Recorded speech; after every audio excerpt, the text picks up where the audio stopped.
What's packing, party people, and welcome back to the show. I am your host, Godchild, first of his name, and this is the What's Packing Sports Show Extravaganza. And today, we will be breaking down the 5 things as who, what, when, where, and why the Green Bay Packers lost their season opener on the road in Jacksonville, facing the New Orleans Saints. But before that, I do want to take a moment out to just ask that everyone hit the thumbs up on this video or thumbs down, hit the subscription button, hit the notification bell, and remember to leave a comment below after the show. I greatly appreciate all your engagement. All right, let's get ready to unpack this. Okay, wasn't a lot to take away from this game in the positive, even though we're going to try to be a lot more positive on the channel, try to find the silver lining, and try to, accentuate the areas that, we can focus on that did work or looked good, even in spite of a loss. But I'm going to be honest with you, there's really not much to glean from this. There's not a lot, but I'm going to try my hardest. So here go the 5 things: who, what, when, where, and why. And the first thing we're going to start out with is who stood out. And to me, I think, it's I don't know who stood out. I mean, I guess Jair maybe stood out because I don't know who the number 1 receiver is for New Orleans like last week. But I mean, whoever Jair was on didn't have any production as usual. Were there any other standouts? If anything, there were just bad standouts. So let's just go with that. I said Jair on defense. No one else really stood out to me that much defensively. Gary did get some pressures. I want to say there was an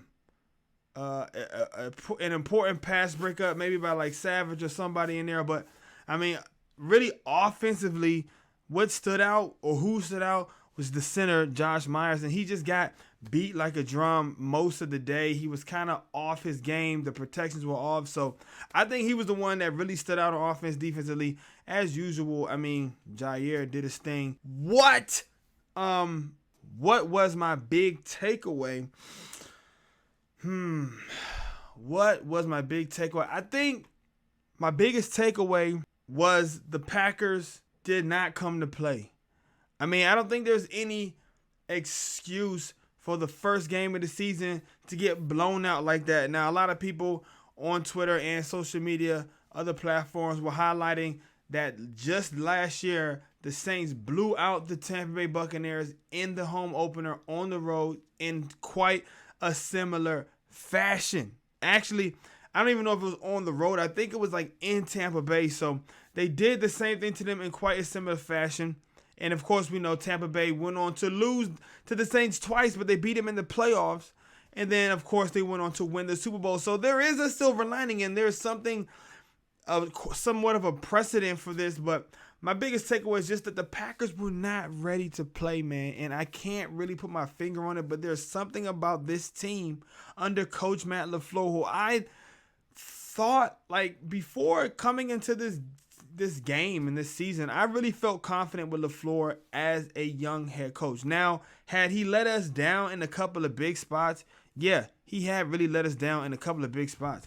But back-to-back 13-3 seasons, I really feel like we could trust him. But after this game, in the way he managed the clock, the way he called plays, the way he really allowed the defense to continue to play soft and just blow big coverages and have all these mistakes, I'm starting to question whether LaFleur is really the guy. And I know that might sound crazy to some people, and I know they're not going to fire him, but it's like at some point, everything really comes down to the head coach. Even the way that the defense calls the plays, and you chose this guy to be your coordinator. And once again, you allowed him to continue to run a defense that you wouldn't have agreed with. I feel like you didn't agree with how things were being done. You didn't step in to stop it. And then just the play calling. So I think those were the 2 biggest standouts to me. The Packers weren't ready, and ultimately that ties into the head coach. So I was just really surprised that LaFleur came out and like called this sort of a game plan, allowed the defense to once again be the issue. Kevin King, I mean, with shadows, I mean, flashbacks to the NFC Championship game, just getting beat by a short, speedy receiver at just absolutely the wrong time. So, I mean, that was a really big takeaway from me. When was the biggest turning point? I mean, there were a couple, but I think the Aaron Rodgers interception, and I did take some notes, but I mean, I would have to imagine that the on 3rd and 8, I mean, and it leads directly to I mean, Aaron Rodgers throws that interception on 3rd and 8, and the very next drive, or maybe it wasn't. Maybe I think it was 2nd and 7, and then he throws a touchdown. So, I mean, that regardless of that, the point is whether you get the exact breakdown of it or not is, I think that Rodgers turnover that turned into basically 6 points, 7 points for the Tampa Bay Buccaneers. I think that's really where things really got out of hand. So, I mean, after the game, I went in my typical fashion. I was very, passionate and just kind of in the moment. And I feel like I pointed the blame at Rodgers, and I think everything has to come back to Rodgers. And when you look at it and you re-watch the game and you look at some of the throws that Rodgers missed, some of the timing, how he was off, I mean, he was just really off. And his interception was the turning point. He had 2 interceptions, but there was one that I think it was the second one. It led them like right to points on the very next drive. Where would I place this performance on a scale of 1 to 10? I mean, this was bad, folks. I mean, this is really, really bad. I don't know if they had converted 1 third down. I mean, they scored 3 points. Rodgers looked bad. He got pulled like in the 4th quarter. So it was like, I mean, how bad can you give him? I mean, I guess I'll give him a 3. I'll give him a 3.0, a 3 out of 10, because at least they scored 3 points, and I feel like they just didn't do anything well. And I believe that's what they earned. The last thing is why.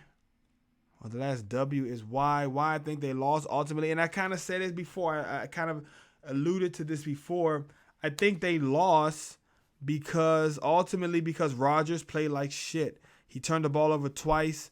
One of those times led directly to points for the Buccaneers, and he wasn't in rhythm and he wasn't decisive.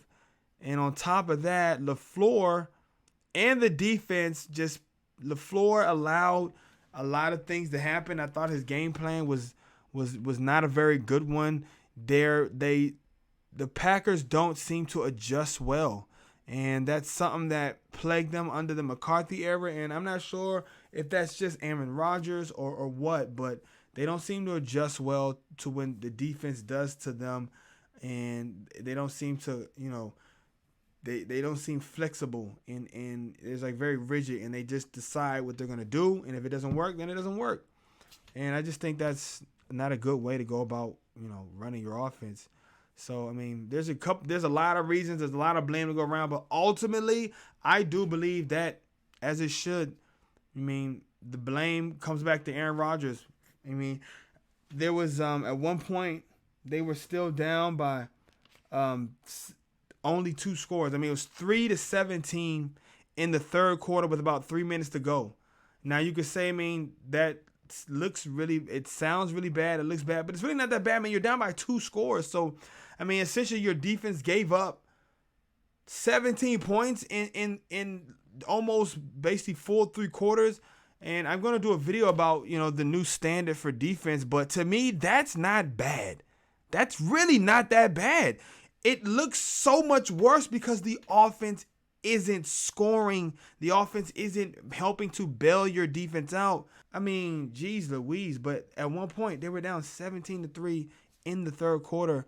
And to me, a lot of people were down on the defense, but to me, the defense out of all the 3 elements, offense, special teams, whatever defense, and then like the coaching staff, like I think the defense had the best showing, and considering that they got nothing from their offense, they held on as long as they could, in my opinion. So there go my 5 things who, what, when, where, and why the Green Bay Packers lost 38-3 on the opener on the road. Not very pretty. Let me know what you guys think in the comments below, down there in the chat. Again, please hit the thumbs up if you like this. If you don't like it, man, hit the thumbs down. Sometimes some of you guys will like comment all this like negative stuff against me, and I love that. But also hit the thumbs down, man. I need the engagement. I need the algorithm to see that you guys are engaging with my channel. All right. Thank you very much. Also, hit the notification bell and subscribe to the channel. It's all greatly appreciated.